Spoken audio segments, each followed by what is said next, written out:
Good evening, and welcome to Star Wars Newsnet Live. We are going to be talking all things Ahsoka. I can't believe we're just less than a week away from the premiere itself.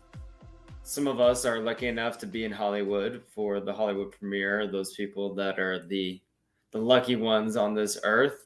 All right, my name is Tyler. I'm joined tonight with Brian and Jay. How we doing, fellas? What's going on? Great, thank you. I'm happy to be able to talk about Ahsoka, especially since we're so close to the premiere right now. I was telling you both before, like how last week y'all were talking about Rebels. It was so sad that couldn't be here to talk Rebels. I'm doing like a season 4 review for the countdown to Ahsoka for Star Wars Newsnet, and I've got to start trimming down because I am like not even to the Jedi Knight episode yet in some of my stuff, and I'm like I am at 4 pages right now. I haven't even gotten to like the bulk of the season, which is those last like 4 or 5 episodes. Oh my goodness. So I'm going to have to calm myself down a little bit. But we are here to talk Ahsoka predictions tonight, kind of a wrap up show before the show comes out next week. What is your hype level, Brian, right now on a scale of Clone Wars droid arc to final, few episodes of Rebels? How excited are we? I'm excited, dude. I'm really stoked. So my wife and I last night we watched the series finale of Rebels again before we went to bed, just to kind of get ready to go into it. And it seems like it doesn't matter how many times you see that finale, it hits you in the feels, and it's like we were talking I think last week, and I think I brought it up about how it felt like Dave Filoni was planting some seeds in that series, and right there at the end, and I mean it was obviously a cliffhanger, and we haven't had anything on it since then, and now we're finally getting the continuation of it. So yeah, dude, I'm so freaking hyped for this. I don't think I told my wife after we watched that, after we watched the epilogue at the end of the episode, I told her, I was like, we watched the trailer for Ahsoka again, and I told her I've never in my life been this excited for a Star Wars project. I'm bringing on, dude. I'm so ready. What about you, Jay? I am trying to moderately keep my expectations in check. You're probably the smart one. Yeah.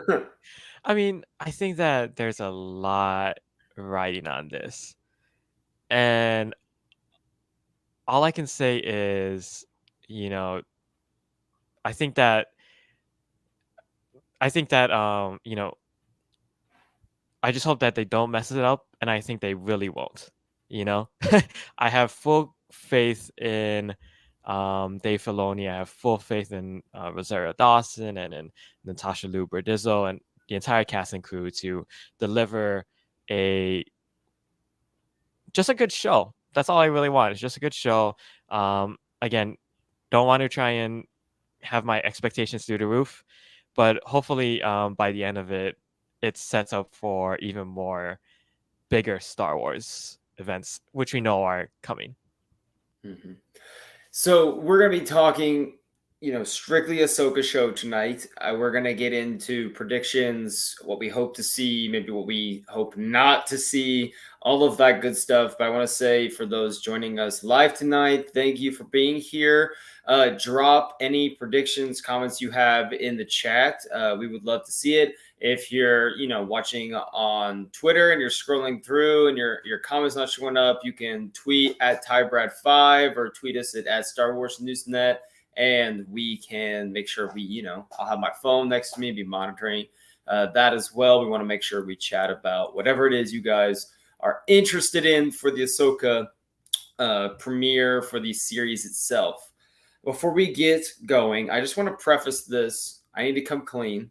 I am not the biggest predictions person anymore. I think that sometimes it's more for my own sanity. I think I get so deep into the what could possibly happen that once what actually happens begins to unfold, it can take a little while for my headcanon to wrap around the story that's actually going to be told. And I don't want to, overwork myself in a sense to where the show comes out and suddenly I'm like, wait, that's not what I was, thinking was going to happen. But at the same time, I love to let my imagination run wild. So, Brian, you have had a consistent prediction that you've made a couple of times now. So I feel like it's only appropriate if we lead off with your prediction as an overall lead off into the episode. So why don't you take it away with that? So I've got a pretty bold one. And I've talked about it outside of just this too with some of my other friends, and they're like half of them are like, oh, that's totally gonna happen, and the other half are like, no way. Like, so we're gonna see which way it's gonna go. I'm not sure, but we saw in the last trailer, Balin was talking to Ahsoka, and even before we got the awesome Anakin Skywalker trailer that we got, right? We got that cool teaser with the Anakin talking and stuff, but even before that.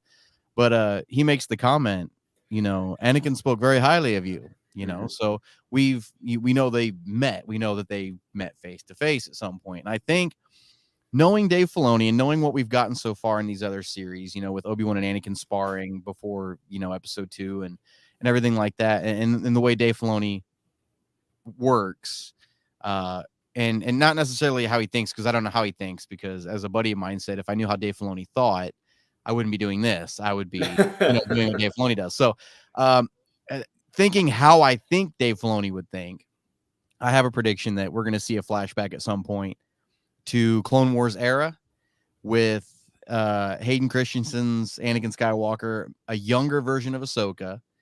And I think he's going to be training her. Balin's going to walk in or something and see, her training, and hopefully we'll even get an Ashley Eckstein voiceover for Ahsoka.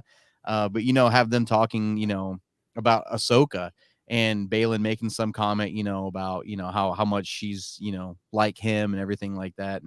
And Anakin, praising her to him, and so I think we're going to see a scene like that for the hardcore sweaties, for the people who are sticking around for all of this stuff. I think we're going to get it, man. I really do.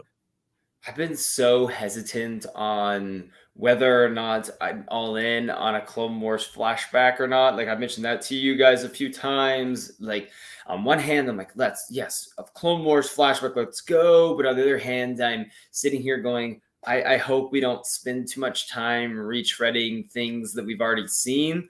But I have to admit, I heard the trailer and I just hear Anakin's voice. I hear Hayden's voice just talking to her, and I'm like, all right, give it to me. Because I feel like it's going to be similar to that Tales of the Jedi episode where he's training her in a sense. And the voice had a bit of an echo to it too, so. And it was Hayden, but you could feel like almost some Matt Lanter like appreciation in there as well. And it felt like it's going to be, I think it's going to be a short scene. I think it's going to be very quick. I think it's going to be towards the beginning. I don't think it's going to have a lot of consequence on the show, but I think it's going to help us set up like her mindset. And then if they do incorporate some Balin flashback as well, it could give us some great just overall look into what this character has been through, and it could help our perspective of him where he's at currently. So Jay, Ryan's first, theory about that. What are your thoughts? Break it down. Tell him how much you disagree with it. It's not okay. Lay it on me. I'll on the fact that we're gonna get like a flashback. Just more of like, well, I think we agree it's a flashback, especially the trailer. But one, I'm just being oddly Balin, Balin specifically being in this flashback. Ooh. Oh boy. Yeah. I think that would be a great way to establish a character, like you were saying earlier. MB Wilson saying, would the flashback be from her perspective or Balin's? I'm gonna say I would say Balin's. Yeah, I would say Balin's. Because he's the one talking about, you know, Anakin, and you're gonna see it from. Sorry, I didn't mean to hijack. Go ahead.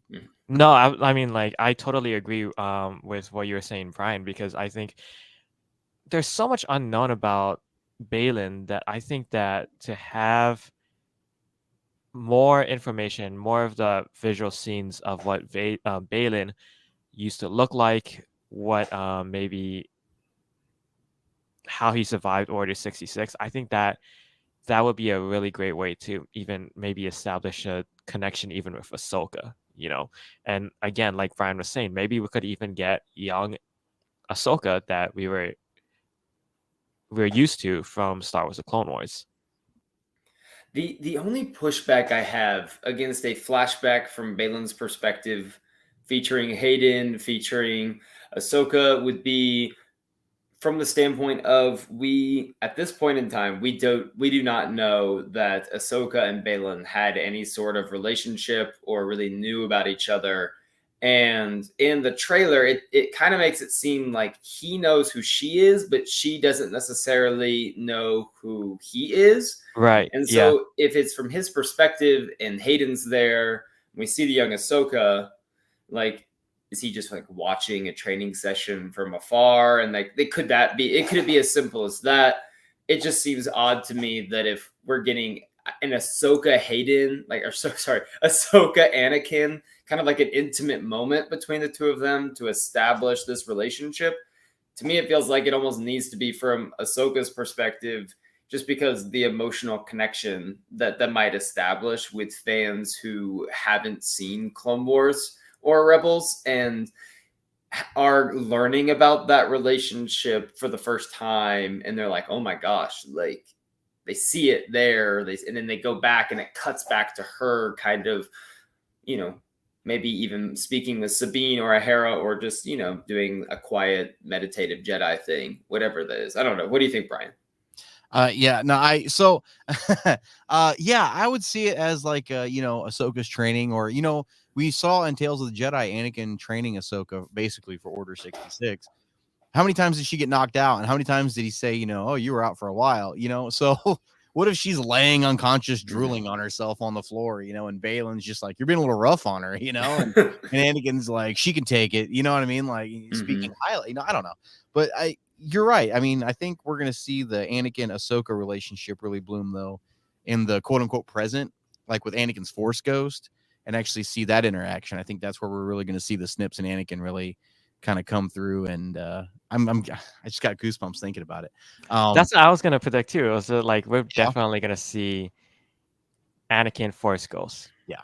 Which is insane to me, because the last time right? we seen him in Force Ghost form was Episode 6. Right. He did pop up in Shadow of the Sith in the novel as a Force Ghost.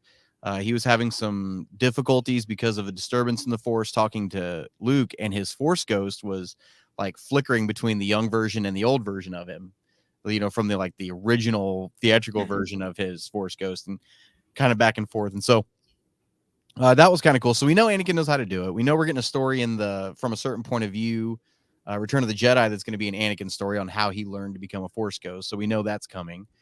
So yeah, I guarantee. And then that TV spot we got with Anakin talking to Ahsoka, it's all new dialogue. It had that kind of Forcey, ghosty echo, you know, kind of in the background of it a little bit. So yeah, dude, I think we're definitely. I think it's in the can. We're gonna get Force Ghost Anakin. And I'm telling you right now, I'm calling it. We're getting that Clone Wars flashback with Ashley Eckstein. Ashley's gonna get some love. I guarantee it. That would be awesome. I will say this about, so because I don't want to feel like I'm harping on Jay thinking it could be from Balin's perspective. If it is from Balin's perspective and they tie in maybe his Padawan at the time into that, it could set up for a very like kind of raw emotional entrance to that character, have kind of being a darker character and having an apprentice of sorts now, kind of tapping into the dark side of the Force, to see, you know, maybe he lost his Padawan tragically to Order 66, or in the Clone Wars itself, like in the fighting that ensued. And maybe that's part of what, steered him along the way he is now, and how he treats Shin, his Padawan, minty now that he's basically having. So they haven't really been specific on if she's, I wouldn't call her a Padawan necessarily, but I would say that could be a great introduction to the character. In terms of an Anakin Force Ghost, that's the version that I've wanted to see the most. I want to see an Anakin that is redeemed, that has the wisdom of what has happened to him, and I think it would just be incredible to give Hayden the opportunity to come full circle with the character. We've seen Clone Wars flashback to some degree with the Kenobi show, and I think that if we have a chance to see a Hayden that is able to portray Anakin as this, talking raw and like talking real about how horribly things went wrong, and encouraging Ahsoka and having the wisdom of someone who has been through like all of that. That's something I think Hayden would absolutely destroy, like in a great way. And it would almost be like just a great, service for him as an actor, given all the crap that he took, at the time the prequels came out, the love that he's gotten since, and this kind of almost send off for the character. Not that he can't appear in anything in the future, but in terms of Anakin Skywalker stories outside of Force Ghost territory where we're going, we're a little bit more limited. Right. I'm excited to see more Anakin that's not directed by George Lucas. I mean, we got, say what you will about George Lucas, but the dialogue in the prequels was a little cringy, came off a little rapey. You know what I mean? Like, and so this is a really good chance because think about Anakin in the Obi-Wan series. Awesome. He turned in an amazing performance in Obi-Wan. And say what you will about that series too, but he turned in a great performance in that series. And so now getting to see him perform outside the suit again and actually be Anakin, yes, bring it on, man. Now, can we put MB Wilson's latest chat on there? So Marok was Balin's fan. Now, is that like a prediction? Because I haven't seen that. I don't think that's a thing. Like, I know he was a Inquisitor, now mercenary for hire by Morgan Elsbeth. So he kind of works for her, and through her, Thrawn, I guess, in a sense. I haven't seen that, but if you want to say, like, if that is like your prediction though, or if you saw that somewhere, sure, like, please, like, share that. I haven't seen that, but that would be interesting if that could possibly be his Padawan that fell. Okay, totally speculation. That could set up, let's just run with it for a minute. That could set up an interesting dynamic between Shin and I think it's Marok is how you say it, because in the trailer, we finally saw like the image. They showed the image of Marok and Ahsoka in the like background fighting, and then you see Sabine and Shin fighting there. So we're gonna have this kind of like dual lightsaber battle going on between these two forces, and it could be interesting if Marok was somehow tied to Balin's past when he was a Jedi. If you're having the older apprentice fighting Ahsoka, and then kind of like the newer apprentices fighting as well. What do you guys think about that theory? Jay, you want to go? I have some theories regarding Marok. There are like, do you guys want to go DEFCON 5, or do you guys want to go straight to DEFCON 1? Spill it. Well, is DEFCON 5 like a bigger theory than No, Marok DEFCON being 1 is Balin's? DEFCON 1 is not the most biggest explosion. Oh, okay, so DEFCON 1, I don't know how DEFCON works. Just go order 66 on it, man. Drop it. So DEFCON 1, is that like bigger than Balin's Padawan Marok? Like, where does MB Wilson's theory lie in the J No, I have a speculation scale? I have a bigger brain theory. I'm not saying that MB Wilson has small brain, but I'm saying like I have like big, Fulton hat. Yeah, did it now. Here he comes. I have a theory that Marok is Starkiller. Okay. I'm going there. I'm going there. I think that if there's a time to introduce this fan favorite character that a lot of people have been wanting to see for a while, I think that this would be the time to do it. And I think to have like Sam Witwer back. Here's the thing. Marak has always been a huge point of contingency because, here's this guy with a mysterious identity. Doesn't actually, we don't even know like the gender, right? MB Wilson, I just threw up a little at Thank my God mom. I don't have the only theory that everybody's like, what? Well, hear me out. Hang on. I think that if again, like this is the time to bring in Starkiller, right when we have, a time period where there aren't many Jedi and Sith around, and in which, we can actually get Starkiller from the video games in his full-fledged power. Mm-hmm. Where else are we gonna actually put this character? Because I mean, I think we all know it, but the character is just too powerful. To have Starkiller actually be in the show, I think would also really raise the stakes for Ahsoka, because I mean, let's face it too. Like, who else is gonna be much of a who else is like a bigger, more powerful threat than Starkiller? And we also don't have a henchman to do Grand Admiral Thrawn's bidding. So I think now would be a good time. And again, like I was saying earlier, Marak the Inquisitor has been a source of big contention because we don't know the character's identity. Mm-hmm. And then I think it would just be a huge letdown if this masked and mysterious Inquisitor just turned out to be like some regular Joe Schmo. This isn't me saying I agree with you. I'm not disagreeing with you, but there's something else that you're not. Maybe everybody else is connecting it. I'm just saying it. It would be a really cool dynamic to have Anakin's apprentice fighting Vader's apprentice. That's what I was thinking too. Actually, really cool dynamic. So yeah, I'm not gonna disagree with you. I'm not agreeing with you either, but I'm not gonna disagree with you. I'll disagree. If that's okay. I think Marag gets offed in the first 2 episodes.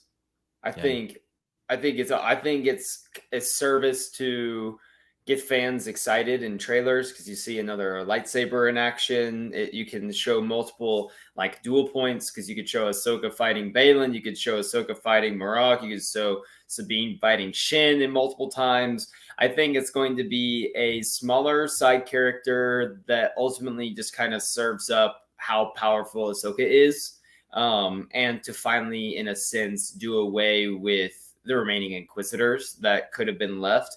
I think that ultimately Baylan is kind of your big bad with a lightsaber, and Shin through him is going to also be there. I don't think those two are going anywhere. And I think having a third in there that is also some really important piece. I just think it's important to think about how many moving pieces there's going to be. And in 8 episodes, there's only so much room. And I personally am not like too keen on the idea of introducing a major like video game person into a story that I think needs to be centered around a handful of characters. It would just, to me, I don't see, not in the Dave Filoni story. I think that Witwer and Starkiller could come up in other stories that they want to tell at some point. To me, it just feels like we need Thrawn as this big, looming figure in the second half of this. And we need Baylan and Shin to kind of be the prelude to that, and then possibly still interconnect to some degree as the show goes on. So I would be stunned. I think in that forest, I think Marak's going to get offed and Shin's going to be like, yeah, I'm not going to take on both these people. I think it could be something where Shin kind of gets the best of Sabine. Ahsoka, chops off the head of Marak or something and then comes over and Shin's like, I want none of that. Like, I don't want that treatment. I just think about how quickly we've seen Ahsoka deal with Inquisitors in the past. Mm-hmm. And suddenly she's going to have a hard time with one, like where it lasts a long time. That's just me though. in terms of that theory. Now, Jay, if you are right on this, I will do something drastic for like a future show. You name it. Guys, If that actually comment what happens, you guys want, what you want Tyler to do for Jay. If Jay gets this right, would do comment below. something. Let us know. Would do something drastic. But you know what? To kind of back up what Jay or what you're saying though, Tyler, is that think about these series. Most of the time, when we see these trailers, all the footage is from like the first 2, Right, maybe 3 episodes. So, I mean, yeah, totally possible. So, if that's true, first couple episodes, then we have an action-packed few episodes ahead of us, and I would agree. I think that's kind of where this show is taking us. Thrawn, we have seen the one image of Thrawn, the little quick, frontal look that he gives, and then we see him walking the back of him onto the like looks like the bridge or whatever of his ship, something like that. When and is he going to become kind of a power player in this show, do you think? And how much of him are we going to get? Because I've seen people thinking that we could have a Moff Gideon type role for him where, he's not really around until the last couple episodes, and then he's launched in and he's going to serve as like the diving board into maybe like a Mando season 4 and the Filoni movie, and that's where it's ultimately going to happen. But I've also seen the people that have said he's going to, from the jump, the first few episodes, we're going to get bits and pieces of him, and then ultimately it's going to keep building as the show goes on, and he's going to be an integral part of it. I'm curious, and Jay, you can go first. Where do you lie on the Thrawn spectrum? The Thrawn spectrum. That's a funny phrase. I think that Thrawn is actually going to play a bit of the Grand Moff Gideon role in this series. I actually don't believe that latter part of what you were saying, Tyler, where some people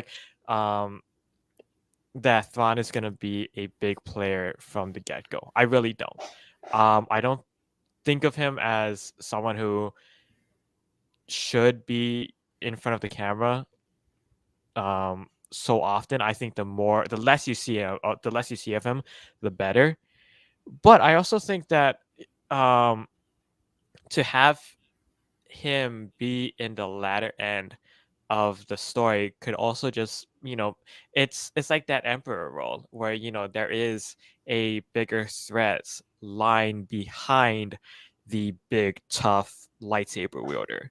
So because of that, I think that Thrawn is going to be maybe in the latter half of the season. I'm going to say around episode 5 or 6, because I just did an article on this for the website, but it was revealed the individual directors for every single episode. Dave Filoni is directing episodes 1 and 5. And so I'm thinking episode 5, maybe we get a bit of establishment with him. That's where we, as the audience, get to know him a little bit better, and maybe he makes a few appearances. I'm really thinking episode 6 and beyond is where he really steps forward. All right, episode 6 and beyond with a Dave Filoni episode 5 intro. Brian, what do you think? I think I agree here with MB Wilson. I think we're going to see Thrawn probably end of the second episode to kind of, and I don't think he's going to be in every episode, but I think he's going to be at the end of episode 2 to kind of establish that he is here. He's finally, because we've had him teased in Mando, and both in the season 2 and 3 of Mando, we've had him teased more so, in that, the last couple episodes of season 3. But I think that's all of the, dangling the treat just out of reach and you don't get to see it. I think that's what all that was. I think we're going to see him in this. I think we're going to see him at the end of episode 2, and then probably somewhere in I think 5, 6, 7, and 8 is where he's really gonna. I think I agree with a combination of MB Wilson and Jay. I've struggled with this question.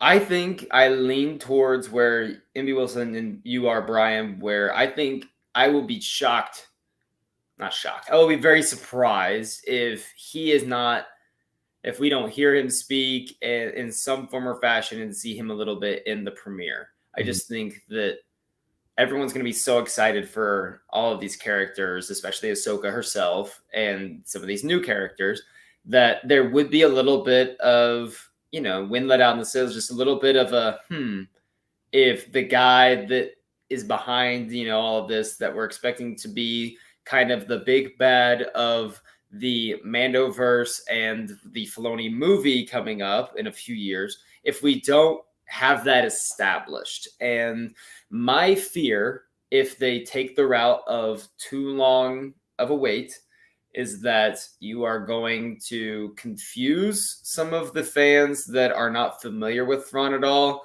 Because I think for those of us who love Rebels, who have read the Thrawn books and have been fans of Thrawn since, for decades, there is like we can wait. Like we've been waiting for live action Thrawn. We're perfectly fine, like having little hints I'll wait another thrown week. in. Yeah. But if you don't really know who Thrawn is, and you're just getting like a little snippet of who this person is, you're kind of like, all right, what's the big deal? Why should I care? And then I don't know if that reveal is going to be as big as maybe it would be for us.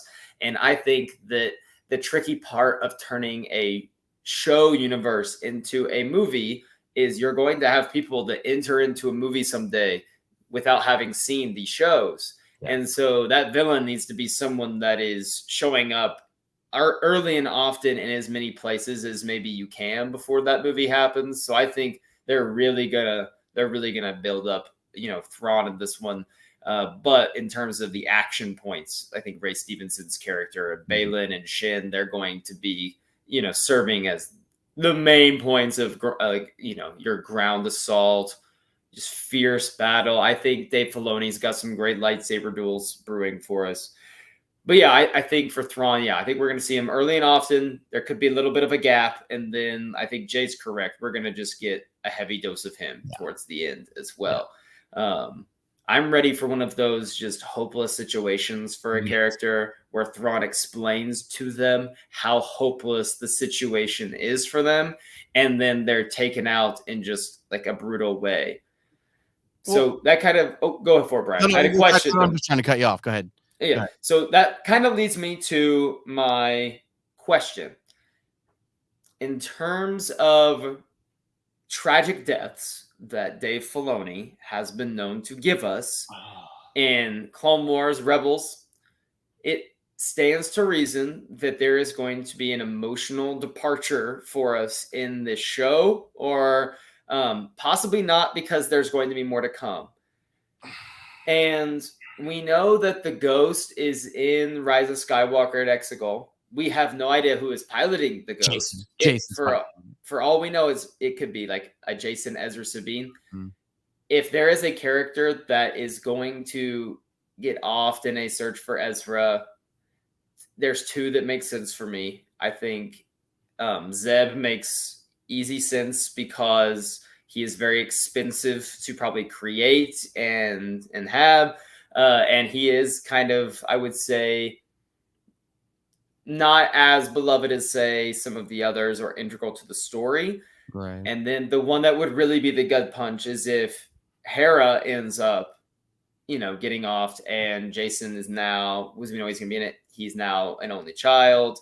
And then finding Ezra for Jason is almost like finding his brother in a sense, given how much of a parental impact Hera and Kanan had on him.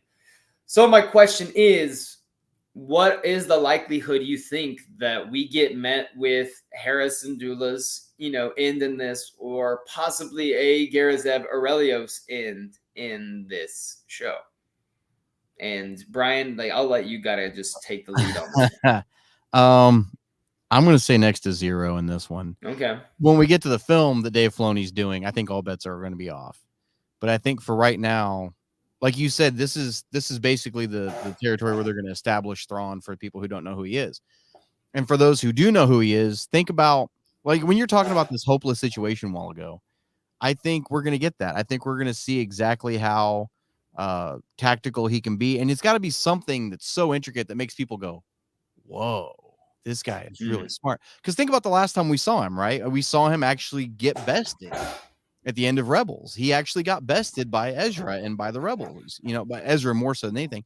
So he's got to redeem himself. He's got to come back, more ruthless than ever and actually win. And I want to see this series leave us in such a dark spot with him where it shows he brings his A game, where he's back, to what we saw him as in the Thrawn novels and stuff like that. And yes, I want to see him just schooling Paleon, like, oh, this is why I did it, blah, blah, blah, and so I want to see it. But as far as deaths go, I think that bullet is going to stay in the chamber until we get this Heir to the Empire movie. But I think at that point, I think all bets are off. Now, Wilson's comment in the chat about Rex, that makes perfect sense. He's old as dirt at this point anyway, so I mean, what the guy's pushing, what at this point? So yeah. However many years it's been, and then double it. So I mean, it's been a long. It's pushing it anyway for him. So it would make perfect sense for him to go out in, I hope, a blaze of glory, as every clone should. It would be, it would make me so mad if he died. Not like Gregor. Gregor went out like, yeah, just futile, meaningless kind of death, just which could be something that is a Thrawn thing or something to show just how in control I am. Boom, just you're done. But gosh, Rex, what do you think, Jay? What do you think about emotional departures that we're I can't even bring myself to say the word death about some of these characters, but just emotional departures for some characters that we hold dear. What do you think? I think it's totally possible. I think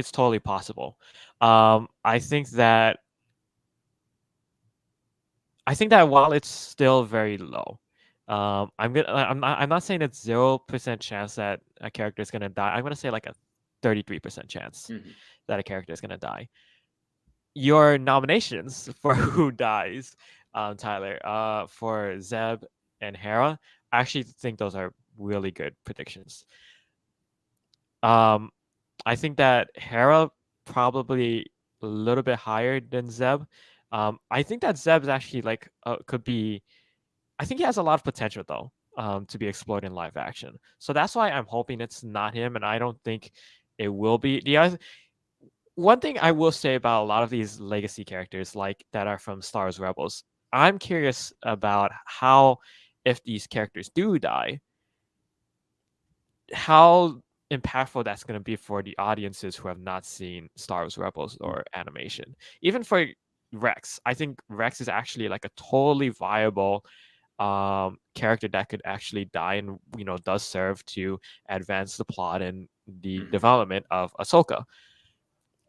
But I do think that there is another character, like if we're going to talk about deaths, even though like I think it's very rare, of the nominations, like Hera. So you got Zeb, then you got Hera. But I think there's one more higher. And I'm going to say Ezra. No, don't say that. I knew you could not do that. Knew that's what you were going to say. I will really. I will fight you, Jay. I just had a feel he's going to be the big reveal in the show. They've basically Luke Skywalkered him from Force Awakens in the trailers for this so far. And so I think I can already see it with Ezra. Like, it's all going to be hopeless, and all of a sudden, Sabine's going to be on the ground, and the lightsaber's going to be next to her, and all of a sudden it's going to start to shake, and then fly across the room, and Ezra's going to be sitting there like, and then just go to town, and you're going to be like, yeah, no, that's going to happen. I'm going to put that one in there too. That's going to happen. You're saying that Ezra's going to get a big Force Awakens moment? Yeah, why not?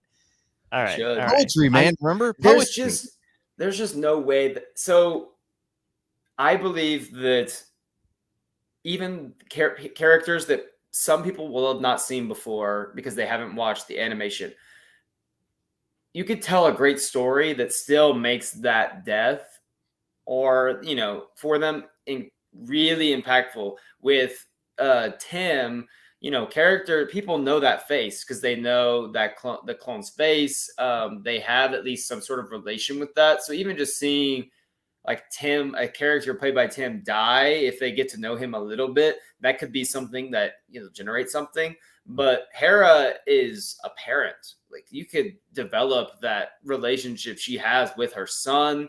You could bring in the search for Ezra, which is kind of like her adopted son. And then Sabine, in many ways, is her adopted daughter. And she's such a parental figure, just this motherly, figure of the crew. And you can really play into that in a few episodes. And by the end, just kind of, have your heartstrings, really tugged. I mean, a lot. I just think about the Mandalorian and how there are characters that have appeared in that show maybe once, twice, but leave like a real emotional impact for you as you're watching. I think her name's like Mira from the episode 4 of season 1, where you thought that, her and Mando you had this like emotional connection with her, where I've seen people like saying they would love for Mando to go back and explore that with that character again. So I think people will be okay, falling into that.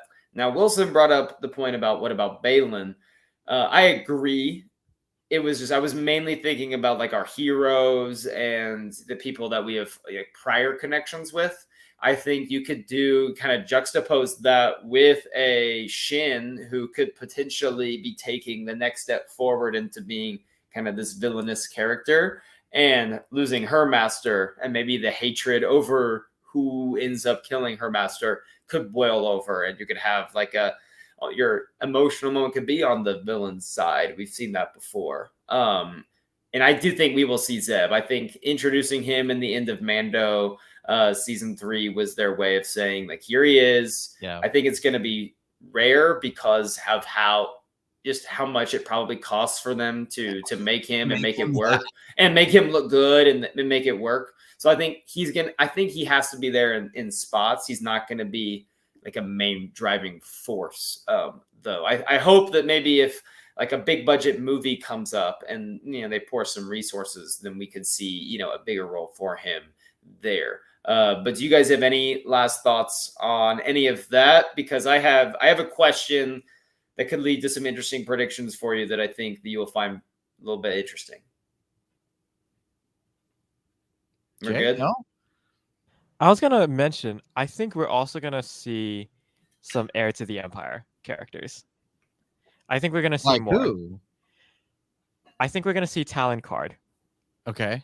from Heir to the Empire. Now, for those of you guys who haven't read Heir to the Empire, he's kind of like the smuggler. He's very much a smuggler, scoundrel, crime lord who interacts with Han Solo and Lando and kind of serves as a thorn in their sides, but also as a ally to Thrawn, providing the East Salamiri, which are creatures that prevent the Force from affecting people. Mm-hmm. So I think that Talon Card is definitely a character that I think we're going to see because he fills that that scoundrel archetype that is kind of not there, without Han Solo. So I think we're going to see that character. And then I also want to get your guys' thoughts on this. We got asked this a little bit earlier, but kind of skimmed over it. But I want to ask, do you think we'll also see Mara Jade? No, I don't think that.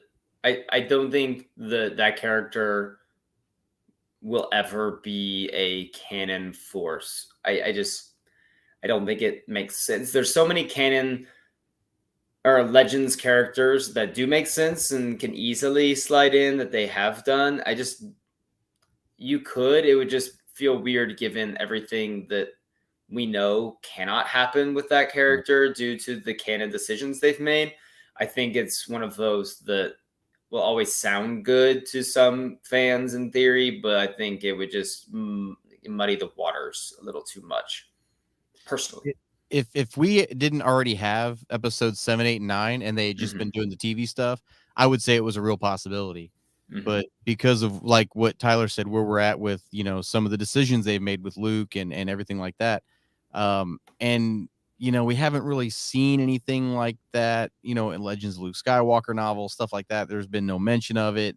And if, it'd be kind of a big deal to mention if he was ever married. So, he had visions, in the Last Jedi novel of, if he'd have stayed on Tatooine And if he'd have been married that way, he's not thinking back to actually being married to somebody named Mary Jade. So I don't think we're gonna see somebody like that. I think that ship has sailed, and I think Mary Jade missed it. So I have a question about Thrawn for you both that I think you will find interesting. So Thrawn is this, I know everything, I have the master plan, all of that. There is one thing that he has never been able to, we saw in Rebel, at least in Rebels where we last left off the character. The Force itself and the use of it, mastery of it, we saw it when he attacked Chopper Base. Bindu coming into the fold, and this force storm caused by Bindu comes up and helps the rebels, escape his clutches on the ground. Ezra with the Purgil and everything kind of was this unknown element that because it's so random, chaotic, and mystical, as this wild card that he's not really been able to, account for. Are we going to see a Thrawn, having learned from that encounter with Ezra, probably has done his homework even more so on the Force itself, on Jedi? Is there going to be an element where he has Force contingency plans that we see in action? Like, is there something that he's developed with this? I think about how the purge of Mandalore has been so important, and even in the Shadow Council, they talk about Mandalorians having have making sure that they don't have this uprising. Is it possible that he's done his homework and is invented some more anti-Jedi type weaponry mechanisms into his plans, like the Mandalorians have done in the past, like we've seen people do in the past in animation? Because that is really the one flaw with some of his stuff that we've seen in the last time we saw the character, was it's this element, this wild card, you said, Brian, he's unable to account for. Yeah. And I want to see how has he learned from that, and what does he do to account for the fact that there are Force users out there, and some of them are not going to like him, and some of them are going to work for him, and he needs to be able to keep them in check because he doesn't have the Emperor calling the shots for him anymore. So what do you guys think on that? Jay, Brian, whichever one of you wants to jump in on that first. I'm genuinely curious. I was going to say that, well, you already said it. I think that Baylan and Shin are actually going to be his contingency plan. I think that's probably like why Thrawn even has them around, because he knows that he's gonna encounter these Force users, and what better way to fight other Force users than with other Force users. I also kind of find it interesting too, that both of them kind of fulfill like that Cabalth role from Heir to the Empire. And again, in that book, I mean, Thrawn really used him, really played him like a fiddle in that entire story. So I think that's probably what's going to play out here as well. I hope he learns from it, because then what's the point of Thrawn? I mean, he's constantly learning. He learns how to read his enemies, right? And so remember Moff Gideon was talking in season 3 of Mando, when they were talking about combining all the DNA of like the Jedi and the Mandalorians and, and everything, trying to make that perfect being, right? I mean, Moff Gideon was trying to be a Force sensitive version of himself, basically, right. So I'm sitting here wondering if, they're not going to try to come up with some army of artificial Force users. I mean, because think about it, we already had Dark Troopers, which is kind of a nod to like the Dark Forces series, of video games, and Jedi Knight and Jedi Knight 2, Jedi Outcast, which I'm in the middle of an old school playthrough right now. And we've had the Dark Troopers, and I just came across the first Shadow Troopers in the game tonight. And so it's kind of a cool concept. It's going to be one that, if they do go for it, it's going to be really controversial. It's going to be more so than the midichlorian stuff, but because they're doing a science behind it. But I think Thrawn has definitely learned from it. And if he hasn't, I mean, like I said, what's the point of him then? Like he's not, Right. he doesn't learn. So yeah, I hope to God he's learned from it. Like I said, he got his butt whooped at the end of Rebels because he didn't take that into consideration, and it was the one time we've ever seen him fail. So yeah, he's gonna learn from those mistakes. I just really hope they don't get into more the science of the Yeah. Force kind of. Yeah. I think the midichlorian stuff has its place and the Force cloning has its place, but I love that it has the Force cloning stuff had its place successfully through Palpatine, through the Sith cultists, through all of that, the manipulation of the Force. I'm okay with that. Whenever we can turn the Force itself into this hard science instead of the like hard magic system instead of this kind It of takes the mysticism. yeah. And so I hope we don't see that, but I would love to see Thrawn having these contingency plans. And I like what Jay said about, our Shin and Balin, that contingency plan.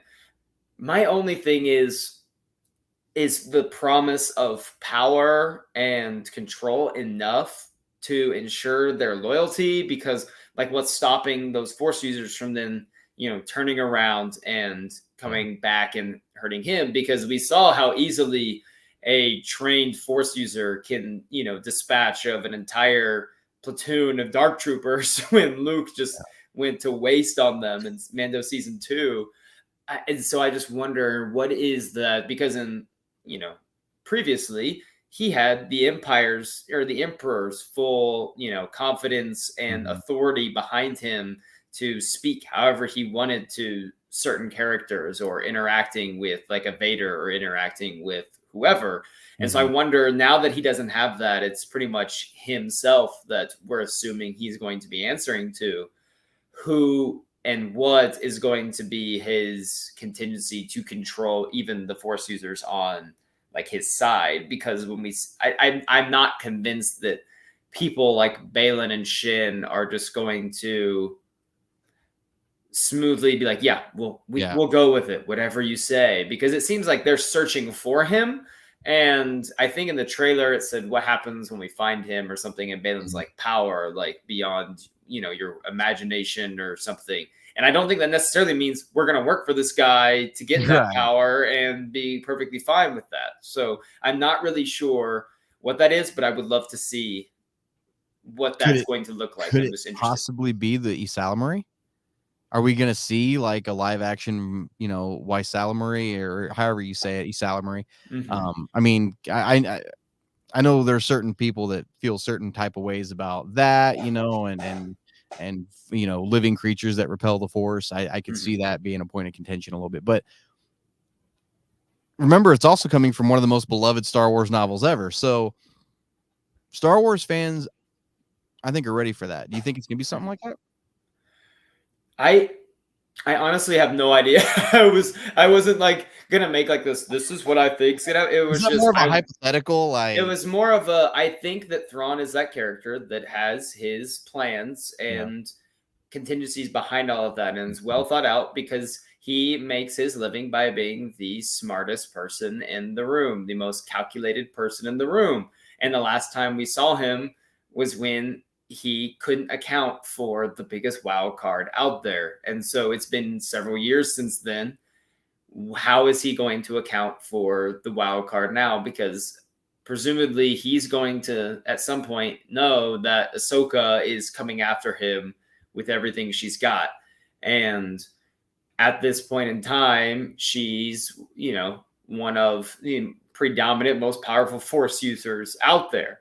So it stands to reason that he needs to have, some sort of contingency there. And then we don't know where the heck Ezra is and what's going on with them. So I'm wondering if Ezra's role right now is that he is being subdued by whatever it is that Thrawn's been able to concoct to control or subdue some sort of Force using power. In my head canon, something that would never happen, and I actually hope doesn't happen, but something I would love is some sort of creature like that. Like we have the Nameless in the High Republic that feast off of Force users. I don't want there to be any sort of connection there in like a series right now, because I just want the books to be able to figure all of that out too. I Right. kind of want to see how that ends and everything first before we start thinking how could that happen in the future.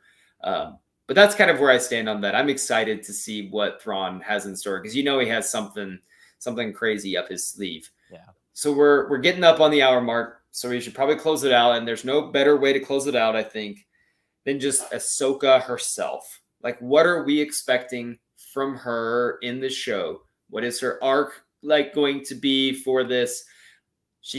I think we're safe to say she's definitely not going to die in this because there's no way that Dave Filoni is going to have a movie without Ahsoka being front and center, like in that movie, in my opinion. So, what is this arc going to be for perhaps I dare to say right now, in terms of characters that are going to be in projects, the most popular character in Star Wars, like right now? Jay, Brian, what do you think? What is like a prediction? Where do you think this character is headed in this show? Brian, you can take the lead on this one. I'm gonna say, and it's already kind of started to happen a little bit, but I'm gonna say her really coming to terms with what happened with Anakin after she left the Order. And I mean, it's talked about in the trailer. Balin says in the trailer, everybody in the Order knew who Anakin Skywalker was, but few lived to see what he would become. Which I think is part of the reason why he's fighting Ahsoka. But anyway, I think it's gonna be her coming to terms with leaving Anakin still, and coming. I'm hoping I think the meeting has already happened at this point, and I think Luke has already told her that he was redeemed. I would have really liked to have seen that, that moment when she realizes it and finds out. I think that would have been a really powerful, emotional scene to find out that, her master, Sky Guy, did come back to the light side, before he actually met his end. So, maybe I'm just completely wrong, but I'm thinking it's gonna have something I think Anakin's gonna play a huge part into it.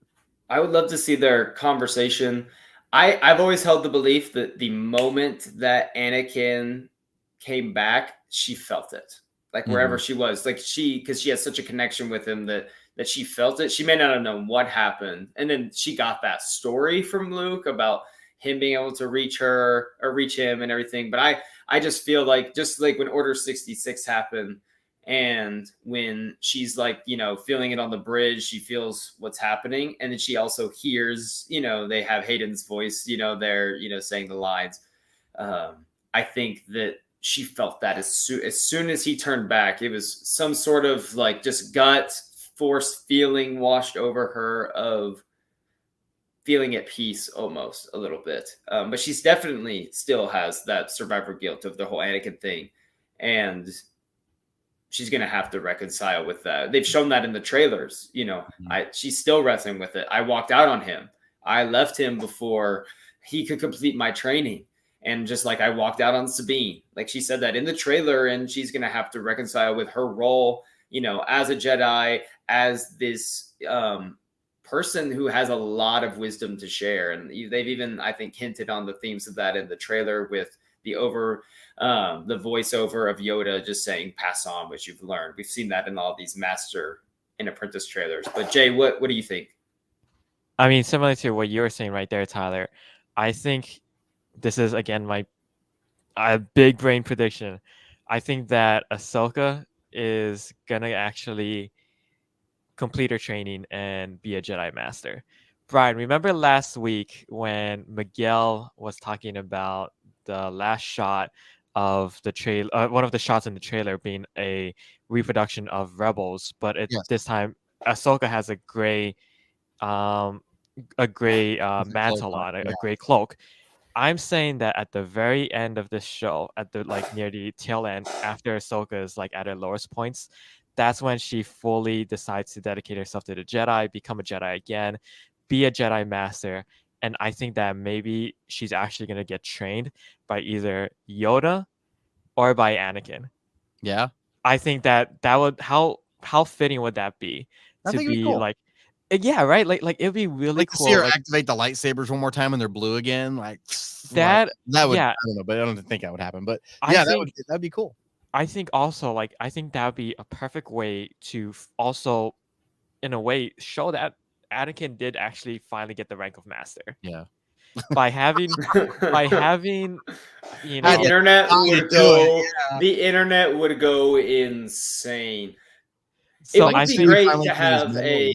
Well, I think about the scene in Rebels where Kanan is anointed to the rank of Jedi Knight in the temple, and he kind of confronts that. And I think if they do something like that where Ahsoka is able to confront that, but ultimately she's going to have to accept that, like Wilson said, that she is a Jedi. She may not be the Jedi that she thought she was going to be. In the Clone Wars, she left the Order, but discovering that she is her own kind of Jedi and moving forward with that, I think, is going to be a massive part. And Yoda has appeared to her in the past. In Rebels, he appeared during the temple, gave a little wave. I could see Anakin doing that. They could have a Force Ghost roundtable for all we know. And could Obi-Wan pop up? and there could be some apologies even given to her, and she could even, like you said, Jay, get to that point where she is buying into herself as a master, all of that stuff, and is ready to even commune with them, because I could see it kind of being a block, like Obi-Wan had that block before he could commune with Qui-Gon, and it's a little bit different because Obi-Wan's wanting to talk to Qui-Gon. This could be something where Ahsoka is trying not to dive into her identity, which is as, a Jedi, and ultimately doesn't want that, but then ends up opening herself up to that. And that's when a Hayden appears to her and they're able to talk, right. A Ewan, Yoda. That would be just insane. I don't think that's going to happen, but if that's like the theory of theories, like could you get the Force Ghost Knights of the Round Table like to come around and knight her? I think, like Wilson said, if a ghost, in the Force in the temple knighted Kanan again, like why not Ahsoka? Well, one last thing I just want to add, again, we know that Ahsoka has inspirations to Gandalf. And again, like Gandalf, starts off gray. What if at the end of the series, again, she gets that white cloak once she gets the rank of master or something, right? Mm-hmm. I hope that they and I think they will. I don't think they're gonna hold back. I think that Filoni knows, and I think it's similar to season 4 of Rebels. He told the story he really wanted to tell, and we know what went down with Clone Wars, with it being, cut off before they were really able to finish that story. And then thankfully they were able to finish that story years later. I think he knows he has this window of these episodes, and hopefully, you never know with Lucasfilm, but this movie coming up, that's like really his story that he gets to tell, that he's probably had, different kind of iterations of in his mind for years. And I think that he's going to say, you know what, like, I'm not going to hold back. I'm going to push. I'm going to do what I believe this story needs to be, and could be something special. And I think we're all super, super hyped for that. So we're at the hour mark. Do you have any final thoughts to carry us into, Friday, into the weekend, and to hopefully cross your fingers, but maybe like a early release or something, like earlier on, late Tuesday night or something, maybe instead of Wednesday morning? I'm like, please don't make me have to get up so early. If anything starts to look like it's going to leak, they'll release it early. Mm-hmm. But I don't see anything, really spoilery in the first couple of episodes. With Obi-Wan, I get why they did it. I get, because they moved it up. I get why they did it, because, at the end of that is when Obi-Wan finds out, if you guys haven't seen it, spoiler alert, Obi-Wan finds out Anakin. What? So, sorry to crash everybody's party. But yeah, no, I think, I don't think it's going to come out early. I think we're going to have to wait and like you said earlier, I'm cool with waiting, because, we've waited this long, and, if I have to wait 3 or 4 more years for the Heir to the Empire movie, then I'm cool with that. I'm learning patience with some of these projects, and I got plenty to keep us busy in between. But yeah, I think this is going to be one for the record books, and I hope it's not a letdown. Oh, God, it's it's not a letdown. Please don't be a letdown. I don't think it will be. But Jay, final thoughts before we get out of here. Well, I just want to echo what Brian said. I hope it's not a letdown, and like you said, Tyler, I really don't think it will be. And Dave Filoni we trust, right? I would say the initial reviews will be coming out shortly. The Hollywood premiere is tonight. The screeners, the press screeners are in. I believe that we'll have some for Star Wars. I need to look. I think that we got confirmation that we'll have some screeners coming for that. So yeah, the reviews will probably be coming in early on. I won't look at any of it until I see it. And I am one of those people. I volunteer as tribute. I am not even going to